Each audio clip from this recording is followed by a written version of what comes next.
Hello, my name's Heather and you're listening to Island Girl. Episode 4, Landmarks. Not all landmarks are mountains. The radio was set to come on at 6 a.m. and did so every morning. This morning, Sylvianne was awake well before it burst into the bedroom. Of late, she found herself up with the larks more frequently than she would like, and this morning was no different.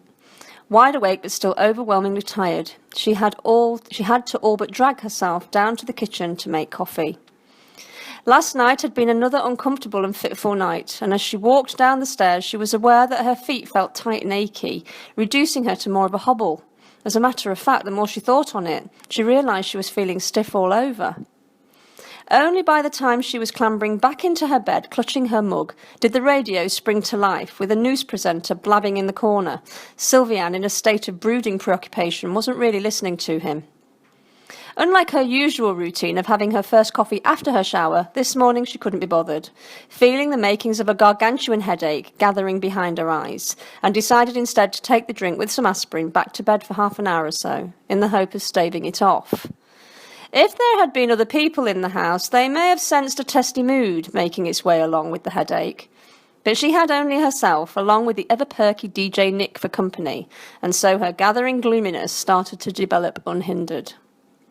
Sipping at her mug, she could at least garner some appreciation for a decent coffee. The same could not be said for the conversation issuing from the neon-blinking clock radio in the corner, which slowly percolated through. The radio presenter, it seemed, was prattling on about something incredibly earnest, to be sure. But she didn't enjoy all this heavy-duty stuff, especially this early. And anyway, he wasn't nearly as witty as the duo who used to present. That thought brought her a bit of a pause. God, how many years ago had they left? Come to think of it, just when had Radio Bloke become such a feature? Parents with Down syndrome newborns are encouraged to make their docile and compliant babies less comfortable by lying them on puckered newspaper in order to encourage interaction with their environment, to listen to the crinkling under them and feel the contrasting materials against their skin. Life has a way of dumping the unwary on giant pieces of crumpled newspaper every now and again, because it goes for wholesale interaction in a big way. Sylvianne, with the assistance from the aspirin, felt the band across her forehead loosen, thankfully. But the prattle on the radio was beginning to irritate the shit out of her, and feeling uncomfortable now, she got out of bed, unable or unwilling to stay in it any longer, and in one sulky movement pressed the off switch to the radio with more force than it warranted. As she went off for a shower, she chuntered grumpily, unaware that she was talking to herself or that she was doing it out loud. She spun around quickly in the stall, a perfunctory circular swish under the powerful water jets. She made quick work of shampooing, but dispensed with the conditioner. She climbed out and rubbed furiously with an old rough towel. There wasn't much in the way of forethought or pride in her choice of outfit. Ample cotton underwear, and then she pulled on a pair of grey formless jogging bottoms and a black long-line sweater. Back in the bedroom, she switched on the hairdryer, but simply held it aloft, ruffling her hair furiously under the stream of hot air. Her thoughts were chaotic, jumping from this to that, from this conversation to that, swirling around in a jumble. It was an unnatural state because Sylvianne was generally the epitome of calm, but of late, headaches such as she'd had this morning were becoming something of a repetitive feature, due not in small part to the continual ebb and flow of her messed-up thoughts. Sylvianne was mentally writhing on crumpled newspaper. The hair-drying process was taking way too long, and she felt irritated all over again. She shoved the hairdryer under the dressing table on the floor and sat up straight, about to depart from the dressing table, but stopped abruptly as she caught an unwary glimpse, the reflection of her face in the trifold mirror on the table. Too often we look but we don't see, but this time there was no doubting. Sylvianne had indeed seen. She saw what had been staring her in the face day after day. She rose from the dressing table and went to her wardrobe. Opening the right-hand door, she swung it open wide to reveal a full-length mirror on the inner panel. Stood there with a bowed expression and posture in shapeless tones of grey and black was a woman, about Sylvianne's height and approximate chronological age, but other than that, there seemed little that Sylvianne actually recognised. She leaned in closer, up to the mirror. Close enough, her breath almost misted the glass. but not so much that she couldn't see all too clearly the uneven, ruddied complexion with woolly, greying hair, something akin to an ageing Cabbage Patch doll. Jesus Christ. Kaleidoscopic images and sensations, fractured and falling, clicked around Sylvianne's mind. Closing the wardrobe door with a sad, soft click, she moved to the windows to throw open the curtains, to be greeted by a bright, cool sunshine. She studied the view. It was going to be a pretty day, a cardigan day. Sylvianne turned the radio on and with some fierceness switched the dial from medium wave to FM and circled the knob through the stations in a blitz of noise and static. Talking, pop music, shipping, more talking, Cavalleria Rusticana. She paused at this. The notes swam about her. Oh, this was much better. She could wake up to Mascagni or Mozart tomorrow. That felt good. So how else might she change tomorrow? En route to the car after breakfast, she saw Ellen in her own backyard hanging bedding onto a rotary line. Ellen, with laundry pegs in her mouth, made a rudimentary wave of sorts despite her hands bunched full of duvet. I'm off to town. Do you need anything? Ellen smiled but shook her head firmly as she battled with swathes of linen. Sylvianne didn't wait for further opening for chatter. There was some urgency to her. Opening the gates to the driveway, she hopped quickly into her car and three-point turned the little yellow Citigo in the driveway before pulling out into Upper Framling.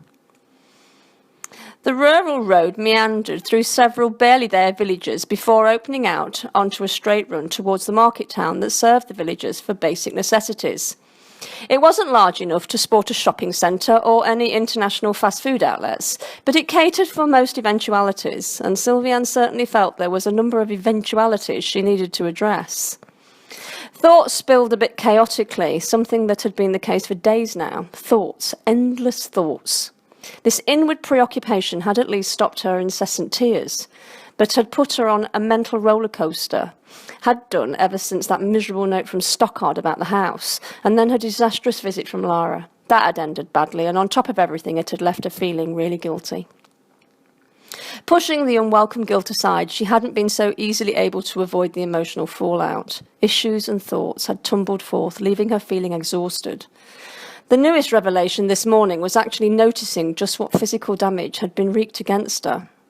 Sylvianne had been so appalled by what she had seen staring back at her, she hadn't been able to bear to look any more. When had she stopped noticing?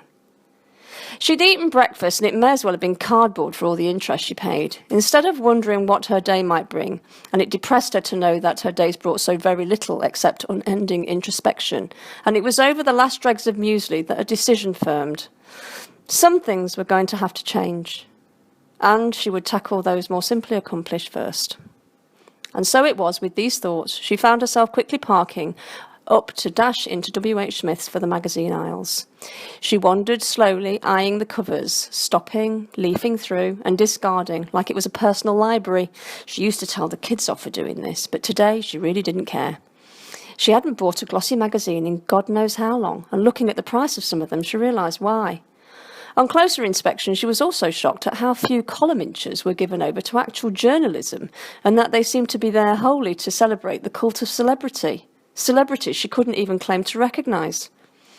Despite the lack of overall value for money, she cast caution to the wind. Desperate times needed desperate measures, and she needed some inspiration from somewhere. Having discarded most of them as irrelevant, she took a small stack to the cashier and pretended that the total cost didn't make her inwardly wince. With a carrier bag full of glosses, she looked up and down the high street, not sure where she should go next. Her eye caught the sign written banner over a shiny chromed window opposite. Creme Hair and Beauty. Yes, she recognised the place, but had never been inside. It looked one glamorous salon. She looked at it, undecided, but knew she daren't go in. It looked to everything she wasn't. She couldn't go in there and lay her soul bare. No, that wouldn't do. She wandered further and turned the side street.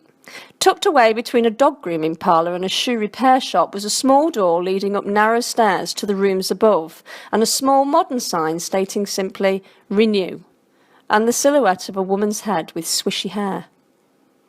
She was half tempted to turn into the dog parlour. They might manage the job with less fuss and more practice with her shapeless shagginess. But the idea of renewal wasn't lost on her, and the whole signage seemed warmer and less intimidating. Grasping what metal she still possessed, every ounce of it, she stepped inside. There was girlish laughter mingled with gentle background music and some low conversation inside, but the overall impression was of warmth and welcome, and she didn't feel intimidated. A young woman came over to the counter and was solicitous without being condescending and smiled. "I need help," Sylvianne muttered, and apologetically pulled at her hair. "I need to do something with this, and I'm at a loss as to know what to do."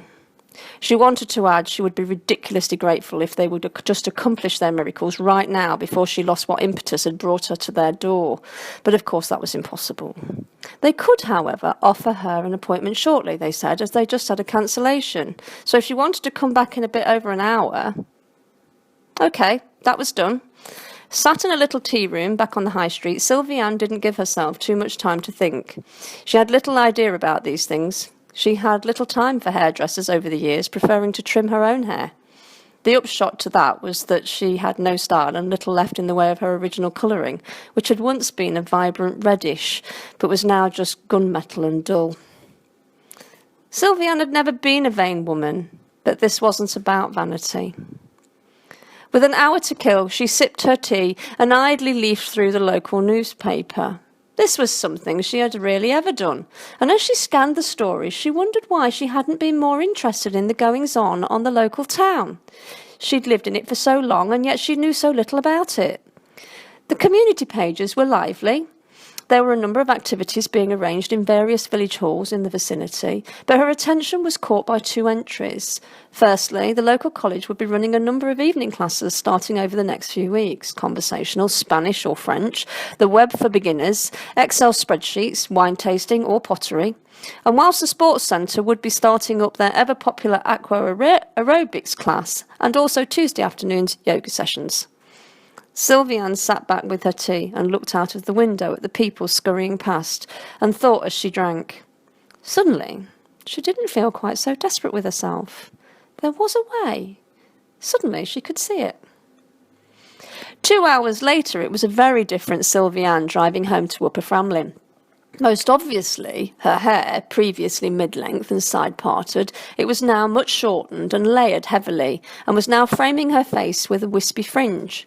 It wasn't coiffed into severe surrender, and it wasn't something she couldn't recreate herself. It moved and fell back instantly into order. The lovely Sarah had worked some sort of magic, but not just on her hair. She had recognised the crushing lack of self-confidence in Sylvianne.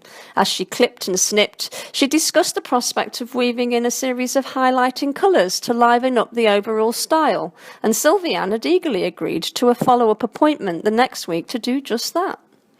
As Sarah created a minor miracle with the blow-dryer, Sylvianne found herself divulging just how depressed her appearance had made her feel this morning, how lost she suddenly found herself. Sarah, completely unfazed by this rush of confidences, generously passed on what were her diamond style tips. Do not, Sylvianne, at any point in time be tempted to bury yourself in layers of shapeless fleece and baggy pants. Tailoring is the art of staying looking good. That and a good bra, of course. And smile.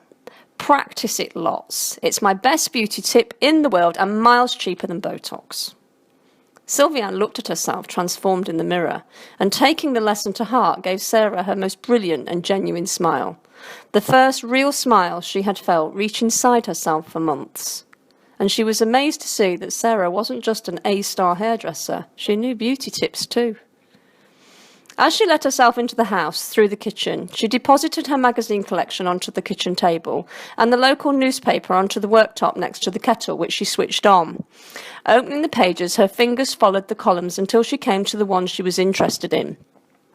The web for beginners, she read. Contact Brian Holton. She circled the number. And yoga. Contact Linda Rice. Again, she circled the number. Collecting her favourite mug, she stopped a moment to swish her hair from side to side, and then practised her smile. Thank you.